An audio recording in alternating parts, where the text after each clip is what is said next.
गई इंदिये सुकाळे, जोगे वेदे कसाय नाणेय, संजम दंसन लेसा, भविया सम्मत सन्नी आहारे, गुण गुणजीवा पज्जती, पाणा सन्नाय मग्गणा ओय, उव ओगो वियकमस विसंतु परुवणा भणिया, झाणाविय पज्जाविय, जाय कुलकोडी संजू आसव्वे, गहना दियेण भणिया, कमेण 24 ठाणाणी. अंतिम शासन नायक 1008 भगवान महावीर स्वामी की जय. द्वादशांगो श्रुतदेवी की जय. स्वाध्याय कक्ष संपेपर्यंत आपल्या सर्वांना चतुर्विध आहाराचा त्याग असणार आहे. 24 ठाण चर्चा आम्ही बघतो आहे आणि या अंतर्गत आहारक मार्गणा आम्ही बघतो आहे. हा जीव अनादी कालापासून निरंतर काही समयांचं अंतर सोडलं तर निरंतर नो कर्म वर्गणांचं सतत ग्रहण करतो आहे. आणि अनाहरक खऱ्या अर्थाने 14व्या गुणस्थानानंतरच याला पूर्णतः संसारापासून मुक्ती मिळणार आहे. आणि या ठिकाणी तो नो कर्म वर्गणांचं ग्रहण त्याचं रुपलेलं आहे. आणि कर्मवर्गणांचं ग्रहण तर हा जीव निरंतर करतो आहे. यामध्ये नो कर्म वर्गणामध्ये निदान 3 समयांची तरी मध्ये विरह झालेला आहे. परंतु नो कर्म वर्गणांमध्ये मात्र 1 समयाचा देखील खंड पडत नाही. जर औदारिकादी स्थूल शरीराचे माध्यम नसेल तर कारमाण वर्गणेच्या माध्यमातून हा विग्रह गतीमध्ये देखील कर्म वर्गणेचं ग्रहण करतो, कर्मांचं ग्रहण करतो. पण त्या ठिकाणी नो कर्माचं ग्रहण शक्य होत नाही. अशी ही आहार मार्गणा आपण बघितल्या. आहार मार्गणेमध्ये मुख्यतः पूर्ण गुणस्थान येतात, 14वं गुणस्थान त्या ठिकाणी नाही. आणि सगळ्या गतीमध्ये ही मार्गणा असणार आहे. अनाहरक मध्ये पहिलं, दुसरं, चौथं आणि 13वं ही 4च गुणस्थानं अनाहरक मार्गणेमध्ये येतात. अशा प्रकारे आम्ही डिटेल वर्णन या ठिकाणी बघितलं. आता आमचा प्रश्नमंच सुरू आहे. पहिला प्रश्न 133 पेजवरचा. वैक्रियक शरीर के योग्य वर्गणाओं को ग्रहण करना क्या कहलाता है. त्याला काय म्हणायचं? वैक्रियक शरीरासाठी योग्य वर्गणांचं हा जीव ग्रहण करतो त्याला म्हणायचं आहारक की अनाहारक, आहारक अनाहारक दोन्ही किंवा दोन्ही नाही. 4 विकल्प दिलेले आहे. आहार. त्याला आहारकच म्हणावं लागेल, कारण शरीर आहे आणि शरीरासाठी कर्मवर्गणांचं ग्रहण सुरू आहे, तो आहारक आहे. आहारक जीवों के कितने गुणस्थान पाए जाते हैं. आहारक जीव किती गुणस्थान पर्यंत असेल? 13. 13 गुणस्थान पर्यंत आहे. अनाहारक जीवों के कौन से गुणस्थान नहीं होता. हे तर आपल्याला माहितीच आहे याचं उत्तर. अनाहारक तिसरा. जीवांना 3रं तिसरा. गुणस्थान, कारण कारण 3ऱ्या गुणस्थानात मरण नाही आणि म्हणून त्या ठिकाणी अनाहारक अवस्था कोणत्याही तऱ्हेनी संभवू शकत नाही. 4 घातिया कर्मों से रहित जीव आहारक होते हैं या अनाहारक होते हैं. की दोन्ही होतात किंवा दोन्ही नाही होत. 4 अनाहार. घातिया कर्म 4 घातिया कर्मांचा नाश केल्यावर जीव 13व्या गुणस्थानाला प्राप्त होतो. 13व्या गुणस्थानाच्या दोन अंतीपर्यंत तो आहारक आहारच आहे होतो. आणि आहारक नाही आणि अनाहारकही होऊ शकतो. हा म्हणजे 13व्या दोन. गुणस्थानात केवली दोन्ही दोन्ही होऊ शकतो. कारण ज्या वेळेला तो केवली समुद्घात करेल त्यावेळेला तो 3 समयपर्यंत अनाहारक पण असणार आहे, म्हणून दोन्ही असू शकतो. आहारक आणि अनाहारक दोनों अवस्थाओं में कौन से संयम होते हैं. यथाख्यात परिहार विशुद्धि, सामायिक छेदोपस्थापना, असंयम, यथाख्यात की कोई असंयम आणि नाही. यथाख्यात. असंयम आणि यथाख्यात. 13व्या गुणस्थानाच्या अपेक्षेने यथाख्यात आणि चौथ्या गुणस्थानाच्या अपेक्षेपर्यंत असंयम अशा प्रकारचे 2 संयम होतील. आता एका शब्दामध्ये उत्तर द्या. अनाहरक जीवों के कितने वेद होते हैं? वेद किती राहतील? तीनों. तीनही वेद असू शकतात अनाहरक अवस्थेमध्ये, कारण 1, 2 आणि 4 गुणस्थान आहे, त्यामध्ये तीनही वेद असू शकतात. आणि पुढे चालून 14व्या मध्ये तो अपगत वेदी पण बनणार आहे. आहारक जीवों के आश्रव से अधिक कितने प्रत्यय होते हैं? आहारक जीवाला आश्रवाचे जास्तीत जास्त प्रत्यय किती राहतील? 57. 57 मध्ये एक कारमान काय योग आहे? हा, एक आहारक कमी वाल्याला करायला. कारमान 56. एक कमी करायचा, 56 राहतील. एकच कारमान काय योग कमी करायचा त्या ठिकाणी, बाकी सगळेच्या सगळे योग त्याला राहतील. आश्रवाचे प्रत्यय राहतील. म्हणजे 5 मिथ्यात्वाचे, 12 अविरतीचे, 25 कषायाचे आणि योगामधले 14 प्रत्यय त्याला राहतील. अनाहरक अवस्था में कितने ज्ञान नहीं होते हैं? मनोपर्याय अनाहरक ज्ञान. अवस्थेमध्ये ज्ञान मनोपर्याय कोणते? ज्ञान. मनोपर्याय ज्ञान नसेल आणि राहणार नाही. आणि अवधी ज्ञान. कुअवधी, अवधी कुअवधी नाही लावायचं. सुअवधी राहू शकतं. हा. कुअवधी आणि मनपर्याय हे 2 ज्ञान होणार नाही. हा. आहारक आणि अनाहरक दोनों अवस्थाओं में सम्यक्त्व मार्गणा के कितने भेद होते हैं? सम्यक्त्व मार्गणेचे आहारक आणि अनाहारक दोन्ही अवस्थेमध्ये. आहारक मध्ये तर आपण पाहू शकतो त्या ठिकाणी पहिल्या गुणस्थानात मरण आहे, 6-6-2 मध्ये मरण आहे, तिसऱ्यात नाही. आणि दोन्ही पाहायचे आपल्याला, म्हणजे आहारकपणाही घटला पाहिजे आणि अनाहारकपणाही घटला पाहिजे. म्हणून सम्यक मिथ्यात्वात मरण आहे, 6-6-2 मध्ये मरण आहे, नंतर क्षायोपशमिक सम्यक्त्वात मरण आहे, क्षायिक सम्यक्त्वामध्ये मरण आहे. आणि किती सम्यक्त्व लागेल? 5 लागणार आहे. औपशमिक लागणार आहे, पण ते द्वितीयोपशमाच्या अपेक्षेने. आहारक अनाहारक दोन्ही याच्यामध्ये जेव्हा तो श्रेणी आरोहण करतोय तेव्हा अनाहारक आहे, आहारक आहे. आणि समजा त्याचा मृत्यू झाला द्वितीयोपशमामध्ये, तर तो अनाहारक पण होऊ शकणार आहे. म्हणजे फक्त मिश्र सम्यक्त्व सोडून बाकीचे 5 सम्यक्त्व आहारक आणि अनाहारक दोन्ही अवस्थेमध्ये लागू शकतात. पण प्रथमोपशम न लावता द्वितीयोपशम लावायचं. अनाहारक अवस्था में तिर्यंचों के कितनी लेशाएं होती है? अनाहारक अवस्था तिर्यंच गतीतील जीवांना 3 अशुभ लेशाच होतात. हा. आता हा आणि या ना मध्ये उत्तर द्या. अनाहरक जीवों के कम से कम 7 प्राण होते हैं. कम से कम 7 नाही ना, 13व्या गुणस्थानाच्या 14व्या याच्यात कमी राहतं ना, एकच राहतो. तिथे ना नाही म्हणावं लागत लागेल. हे. जन्म मरणाच्या अपेक्षेनेच पाहायचंय. तर कमीत कमी पाहायचे आहे, म्हणजे आपल्याला कुणाचे पाहावं लागतील? कोणता जीव पाहावा लागेल? एकेंद्रिय जीव पाहावा लागेल. आणि तो कोणत्या अवस्थेमधला पाहावा लागेल? मिश्र अवस्थेमधला. म्हणजे औदारिक मिश्र एकेंद्रिय जीव पाहावा लागेल. आणि त्याला कमीत कमी 3 प्राण असतात. म्हणून 7 प्राणाचा पर्याय चुकीचा आहे. ठीक आहे, चुकीचा आहे.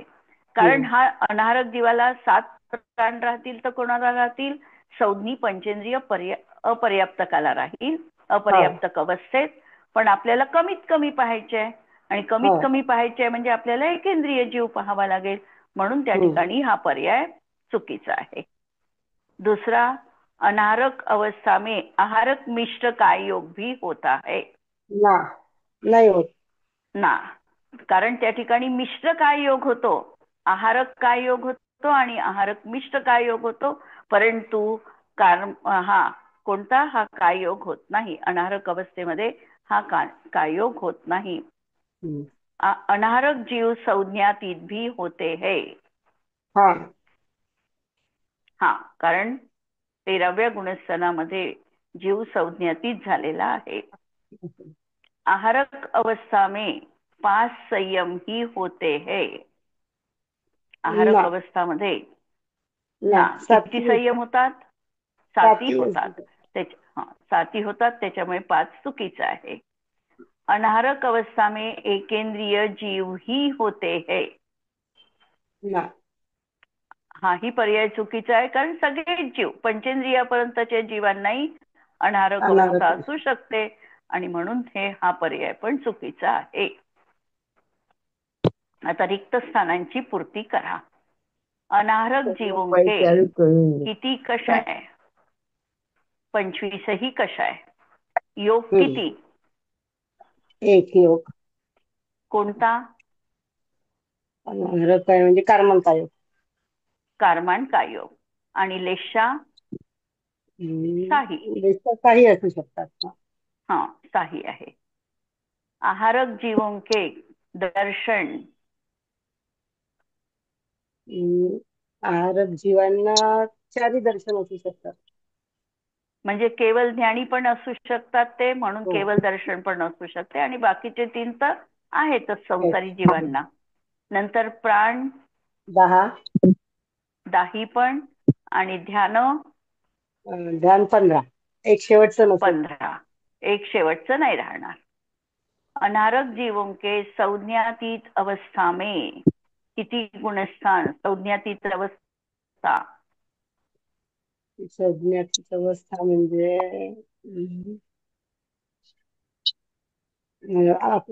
12व 13व 14व दोनच राहतील. 13 आणि 14. 13 हम्म. आणि 14. तर 13व्या गुणस्थानात 3 समयासाठी तो अनाहरक आहे, आणि हा 14व्या गुणस्थानात आहे, म्हणून 2 हा गुणस्थान.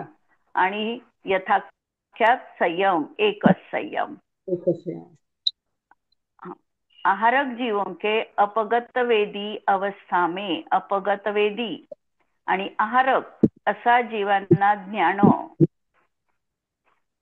9 प्रगत पासून पुढचे गुणस्थान हा तर सगळे ज्ञान राहू शकतील, म्हणजे 5 ज्ञान राहू शकतील. 3 कुज्ञान सोडून 5 ज्ञान राहू शकतील.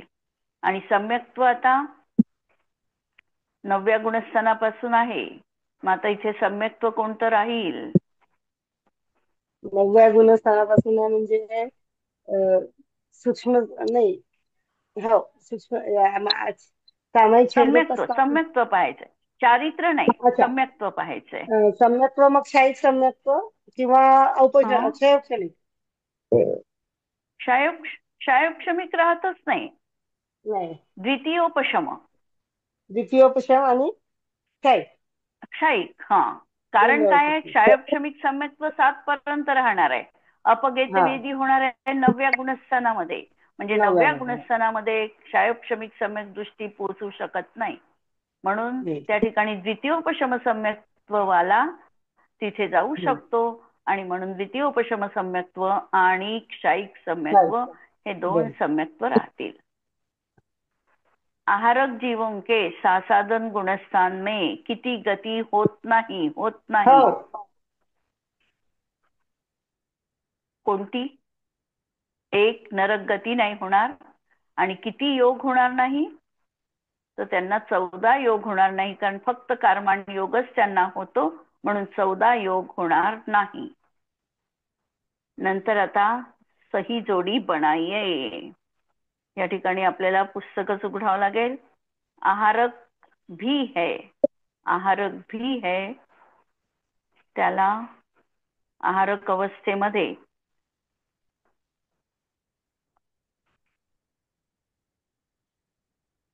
चौऱ्याऐंशी लाख जाती, सगळ्याच्या सगळ्या जाती त्याच्या आहेत. दुसरा ऑप्शन 84 लाख जातीचं. प्रथमोपशम सम्यक्त्वामध्ये तो जीव कसा आहे? तर तो आहारकच आहे, मरण होत नाही, म्हणून आहारक ही है. हा दुसरं. आहारक केवलींना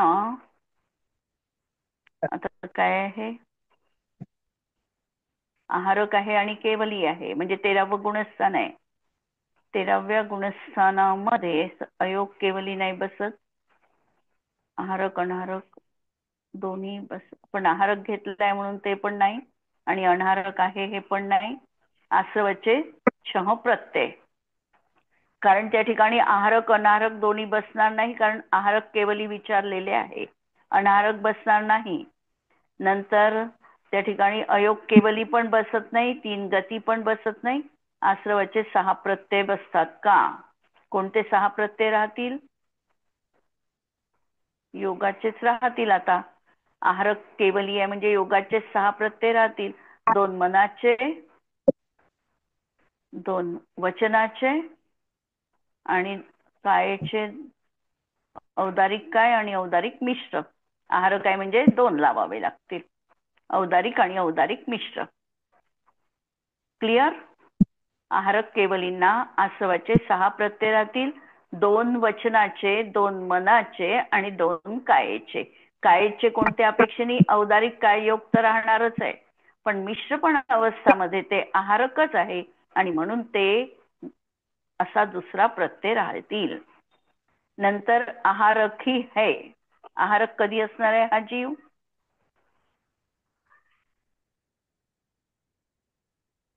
कोणत्या गुणस्थानात आहारकच आहे?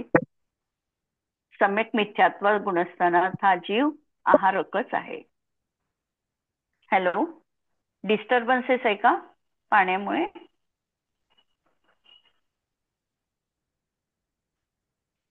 द्वितीय गुणस्थानामध्ये हा जीव काय आहे? कोणतं लागते? 5वं. द्वितीय गुणस्थानात हा जीव आहारक पण आहे आणि अनाहारक दोन्ही पण आहे. नंतर अनाहारक ही है. अनाहारक कुठे आहे? हा अनाहारक कुठे आहे? अयोग केवलीमध्ये तो अनाहारकच आहे. नंतर कारमाण कायोग हा अनाहारकामध्येच आहे आणि अनाहारक सासाजन सम्यक दृष्टी याला 3 गती. अशा तऱ्हेने ही या सगळ्या जोड्या या ठिकाणी लागलेल्या आहेत. यावर प्रश्न कुणाला काही असेल तर विचारू शकता.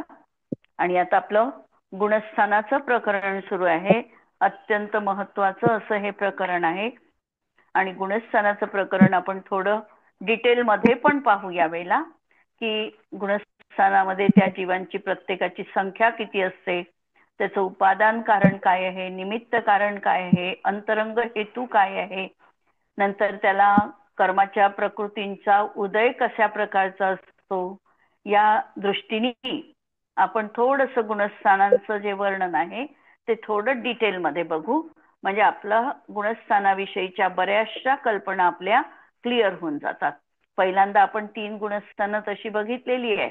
मिथ्यात्व, सासादन, मिश्र सम्यक्त्वाच्या प्रकरणामध्ये ही गुणस्थानं आपण बघितलेली आहे आणि या ठिकाणी परत त्या गुणस्थानाचं रिपीट केलेले नाही. 4थ्या गुणस्थानापासून हे गुणस्थान या ठिकाणी लावणार आहे. पण जर आपल्याला ह्या संख्या, त्याचं उपादान कारण, निमित्त कारण, त्याच्या बंधात असणाऱ्या प्रकृती, उदयात असणाऱ्या प्रकृती, सत्वात असलेल्या प्रकृती यांचं जर विश्लेषण पाहायचं असेल तर तेवढं प्रकरण आपण 1ल्या, 2ऱ्या आणि 3ऱ्या गुणस्थानाविषयीचं बघणार आहोत आणि नंतर 4थ्या गुणस्थानापासून थोडं डिटेलमध्ये आपण गुणस्थानांचं प्रकरण घेणार आहोत. गुणस्थान, पहिल्यांदा तर गुणस्थान हा शब्द गुणांची स्थानं या दृष्टीने आलेला आहे. गुणांची स्थानं म्हणत असताना त्या ठिकाणी मोहनीय कर्माश्रित अशी गुणांची स्थानं आपल्याला बघायची आहे. आणि मोहनीय कर्म हे 2 तऱ्हेचं आहे, दर्शन मोहनीय कर्म आणि चारित्र मोहनीय कर्म.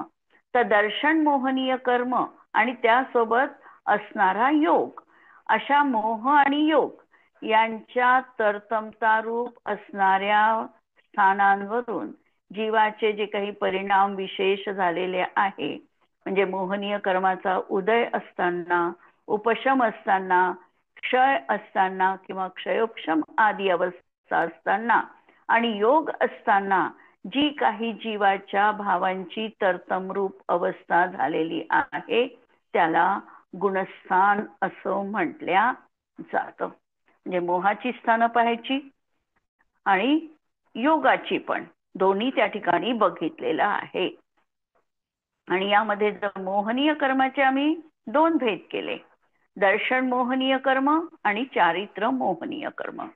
यापैकी पहिली 4 गुणस्थानं ही दर्शन मोहाच्या मुख्यतेने पाहायची आहे. म्हणजे या ठिकाणी दर्शन मोहनीय कर्माचा उदय, उपशम, क्षय, क्षयोक्षम हे मुख्यत्वे करून बघून त्यावरून पहिली 4 गुणस्थानं सांगणार आहे. आणि बाकीची गुणस्थानं 12 पर्यंतची गुणस्थानं ही मोहनीय म्हणजे चारित्र मोहनीयाच्या उदय क्षय याच्या अपेक्षेने सांगणार आहे किंवा क्षयोक्षम. आणि 13वं आणि 14वं गुणस्थान हे योगाच्या मुख्यतेने कथन करणारे गुणस्थान असणार आहे. अशा तऱ्हेने गुणस्थान हे याला म्हटल्या जातात. व्याख्या पहा की मोहनीय कर्म के उदय, उपशम, क्षय आणि क्षयोक्षम आदि अवस्थाओं के निमित्त से जीवों के जो परिणाम होते हैं उन परिणामों को गुणस्थान कहते हैं. किंवा मोह आणि योग के निमित्त से होने वाले जीव के दर्शन, ज्ञान, चारित्र गुण की अवस्था विशेष को गुणस्थान कहते हैं. जीवाचे परिणाम हे कोणत्या कर्माच्या उदयात होतात, जीवाचे जे भाव होतात आहे, आम्ही जी नेहमी व्याख्या म्हणतो जीवाचे परिणाम होतात, मोह राग द्वेष परिणाम होतात, हे कोणत्या कर्माच्या उदयात होतात. फक्त मोहनीय कर्माच्या उदयातच हा परिणाम होत असतो. मोह म्हटलं की मोहनीय, दर्शन मोहनीय मिथ्यात्व, आणि रागद्वेष म्हटलं की चारित्र मोह. 3 शब्दामध्ये हे दर्शन मोह आणि चारित्र मोह सांगितलेला आहे. मोह रागद्वेषादी हे आम्ही संयुक्त रीतीने म्हणतो. यामधला मोह शब्द हा दर्शन मोहनीयाशी संबंधित लावायचा आणि रागद्वेष शब्द हा चारित्र मोहनीयाशी संबंधित लावायचा. आणि या कर्माच्या उदयातच, मोहनीय कर्माच्या उदयातच जीवाचा परिणाम होतो. ज्ञानावरण कर्माचा उदय आम्हाला सुरू आहे, पण ज्ञानावरण कर्माच्या उदयामध्ये आमचा परिणाम होत नाही. मग ज्ञानावरण कर्माच्या उदयात कार्य काय घडलेलं आहे, तर आमच्या ज्ञानामध्ये हीनाधिकता आलेली आहे, कमी अधिकपणा आलेला आहे. दर्शनावरण कर्माच्या उदयात आमच्या अवलोकन शक्तीमध्ये कमी अधिकता आली, किंवा वीर्यांतराय कर्माचा जेव्हा उदय सुरू आहे आमचा, त्यावेळेला आमची शक्ती ही दिसली नाही, अप्रगट राहिली. परंतु या 3ही कर्मांचा निरंतर जीवाला काही न काही प्रमाणामध्ये क्षयोक्षम असतोच. म्हणजे जीवाला ज्ञानावरण कर्माचा क्षयोक्षम अनादिकालापासून आहे, काही ना काही असेल, थोडा असेल पण आहे. दर्शनावरण कर्माचा क्षयोक्षम अचक्षु दर्शन होण्या इतपत सगळ्याच जीवांना आहे. आणि वीर्यांतराय कर्माचा क्षयोक्षम की ज्याच्यामध्ये 5 लब्धींची प्राप्ती होते, हा सगळ्याच जीवांना एवढा क्षयोक्षम आहेच. निगोदी जीवांपासून सगळ्या संसारी अवस्थेमध्ये दान, लाभ, भोग, उपभोग आणि वीर्य हे काही ना काही प्रमाणामध्ये जीवाजवळ विद्यमान आहे. अचक्षु दर्शन हे आहेच आणि मतिश्रुत ज्ञान जीवाजवळ आहेच. म्हणजे या 3 कर्मांचा, या 3 घाती कर्मांचा क्षयोक्षम हा जीवाजवळ काही ना काही प्रमाणामध्ये आहे. तसं मोहनीयाच्या बाबतीत नाहीये. मोहनीयाचा क्षयोक्षम त्याला कधी होतो, दर्शन मोहनीयाचा क्षयोक्षम या जीवाला कधी होतो.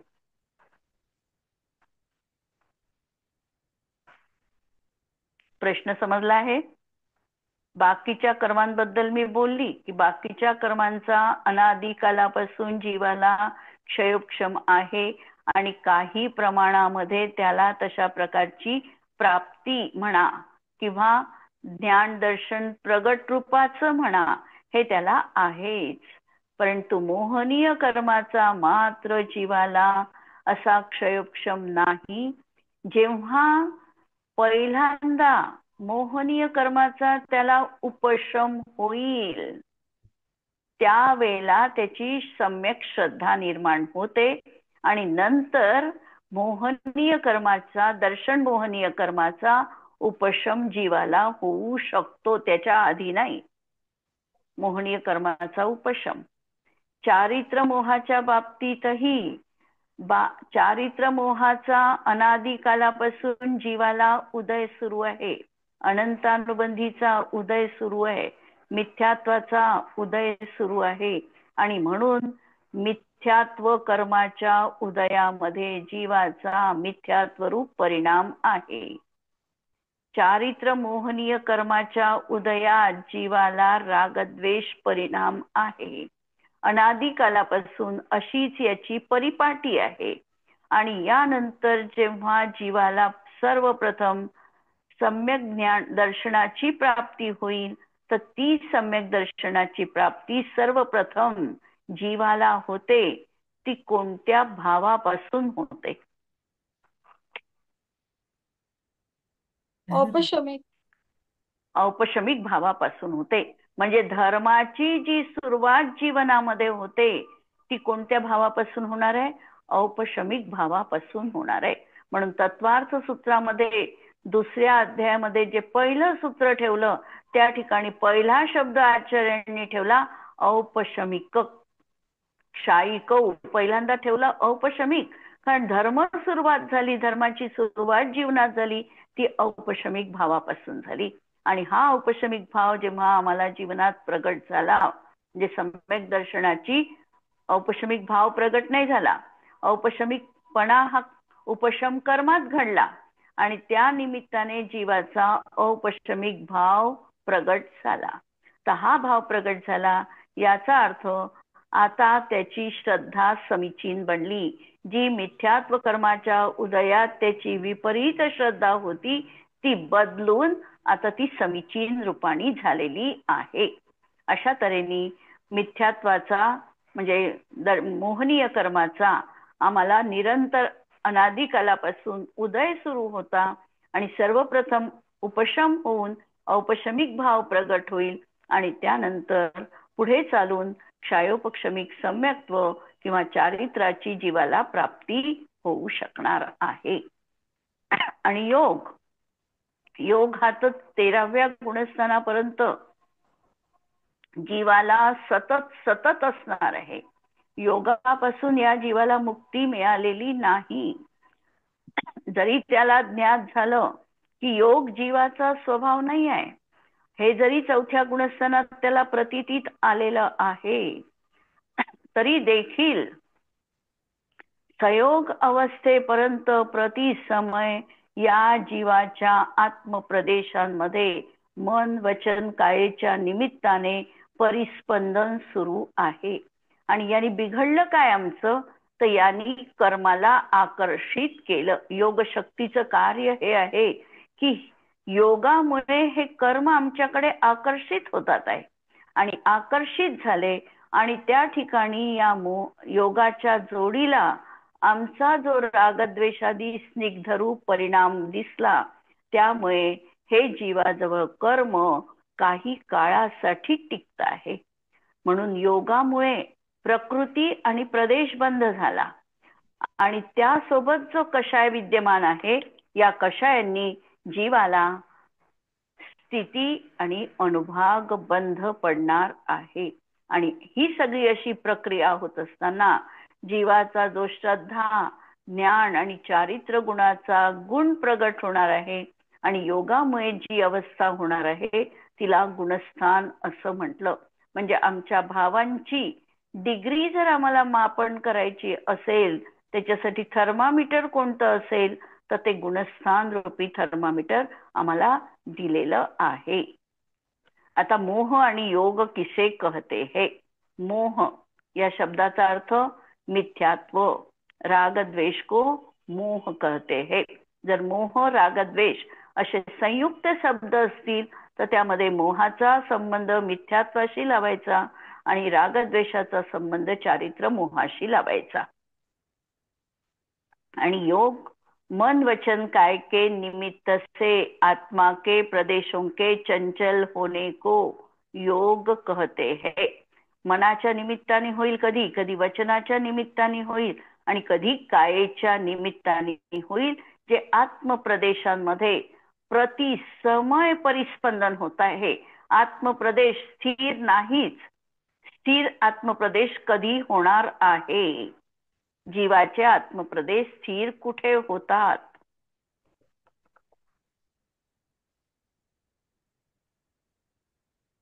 चौदाव्या गुणस्थानानंतर 14व्या गुणस्थानात जेव्हा तो अयोगी बनतो तेव्हा त्याचे आत्मप्रदेश स्थिर होतात. आणि तोपर्यंत विग्रह गतीमध्ये असेल, आत्ता मी स्थिर आहो इथे असं वाटतं, एका ठिकाणी निश्चल बसलोय, ध्यानात आहे, सामायिकात आहे, हे सगळी प्रक्रिया जरी आमची सुरू असेल तरी आमच्या आत्मप्रदेशांमध्ये प्रतिसमय योगाच्या माध्यमातून परिस्पंदन सुरू आहे. आमचे 8 आत्मप्रदेश स्थिर आहे आणि बाकीचे सगळे चलायमान आत्मप्रदेश आहे. असे हे योग शक्ती आहे. आता गुणस्थानांची नावं आपल्याला माहिती आहे, वरची शॉर्ट मध्ये दिलेली आहे आणि खालची डिटेल मध्ये दिलेली आहे. तर डिटेल मधली वाचते मी. पहिलं गुणस्थान आहे मिथ्यात्व गुणस्थान. यामध्ये जीव मिथ्या दृष्टी असतो, मिथ्यात्व कर्माचा या ठिकाणी उदय असतो आणि म्हणून हे गुणस्थान औदैकी म्हटल्या जातं. मिथ्यात्व कर्माचा उदय आहे या ठिकाणी. दुसऱ्या गुणस्थानामध्ये मिथ्या सासाधन सम्यक दृष्टी.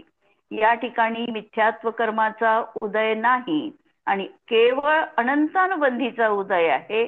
असं जे गुणस्थान आहे हे सासाधन गुणस्थान आहे आणि या गुणस्थानाला पूर्ण 14 गुणस्थानाच्या अपेक्षेमध्ये पारिणामिक म्हटल्या जातं.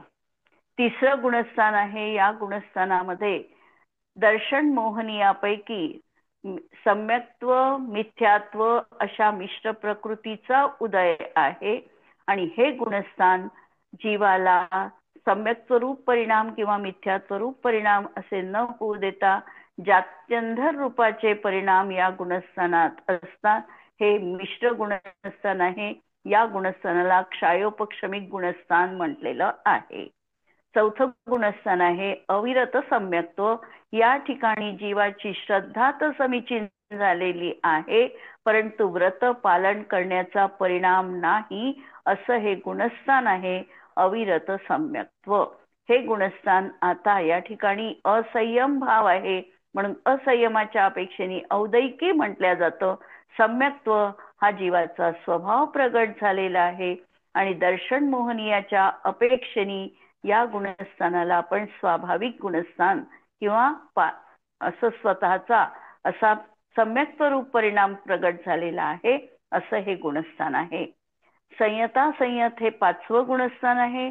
या ठिकाणी जीवाची श्रद्धा निर्मळच आहे आणि श्रद्धेसोबत आता त्यांनी चारित्राची पण जोड स्वतःला दिली, पण पूर्णतः चारित्र पालन करायला तो असमर्थ आहे. म्हणून श्रावकांची अनुव्रते किंवा श्रावकांच्या 11 प्रतिमांपैकी त्यांनी प्रतिमांचा स्वीकार केलेला आहे. म्हणजे संयम अवस्था पण आहे आणि असंयम पण अवस्था आहे. असं हे संयता संयत गुणस्थान आहे. या ठिकाणी सम्यक्त्व औपशमिक क्षायोपक्षमिक किंवा क्षायिक असू शकतं आणि चारित्र मात्र नियमपूर्वक क्षायोपक्षमिकच असणार आहे. चौथ्या गुणस्थानामध्ये चारित्र म्हटल्या जात नाही, परंतु अनंतानुबंधी गेली या अपेक्षेने सम्यक चारित्राची सुरुवात तिथे मानता येते, पण त्याला कोणत्याही प्रकारे चारित्रधारी अशी संज्ञा देता येत नाही, कारण तिथे नियमपूर्वक कोणताही संकल्प केलेला नाही. 6वं गुणस्थान जे आहे ते प्रमत्त संयत गुणस्थान आहे.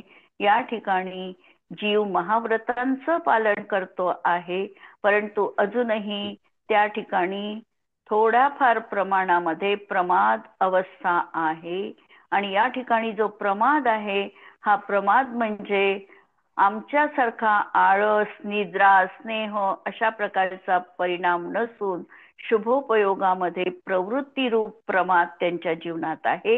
ही त्यांची प्रमत्त संयत अवस्था. इथे ही क्षायोपक्षमिक चारित्र्य आहे. दर्शन कोणतंही असू शकेल. नंतर अप्रमत्त अवस्थेमध्ये आता प्रमाद जीवनात नाही, आत्मस्वभावामध्ये लीनता रूप शुद्धोपयोग परिणाम जीवनात आहे. अपूर्वकरण प्रविष्ट विशुद्धी संयत हे 8वं गुणस्थान आहे. या 7व्या गुणस्थानात त्यांनी अधःकरण रूपाचे परिणाम केलेले आहे. 8व्या गुणस्थानामध्ये तो वर अजून एक पायरी चढलेला आहे, ज्याचं नाव आहे अपूर्वकरण गुणस्थान. म्हणून अपूर्वकरणात प्रविष्ट झालेला आहे. असा विशुद्धीला प्राप्त करणारा हा जीव संयमी आहे. नंतर हा एक तर क्षपकवाला असेल किंवा उपशमकवाला असेल. त्यानंतर सिद्धी वाढत गेली. अशा प्रकारे तो अनिवृत्तीकरणामध्ये आणि बादर अनिवृत्तीकरणामध्ये प्रविष्ट होणारा जीव आहे. शुद्धोपयोगी आहे आणि संयत आहे. हाही जीव क्षपक किंवा उपशमक असेल. नंतर 10वं गुणस्थान की ज्या ठिकाणी बादर लोभ पूर्णपणे संपलेला आहे, पण सूक्ष्म लोभ विद्यमान आहे आणि त्याचं तो वेदन करतो आहे, म्हणून प्रविष्ट म्हटल्या गेला. पण शुद्धी आहे, संयत आहे. हाही जीव क्षपक किंवा उपशमक असू शकतो.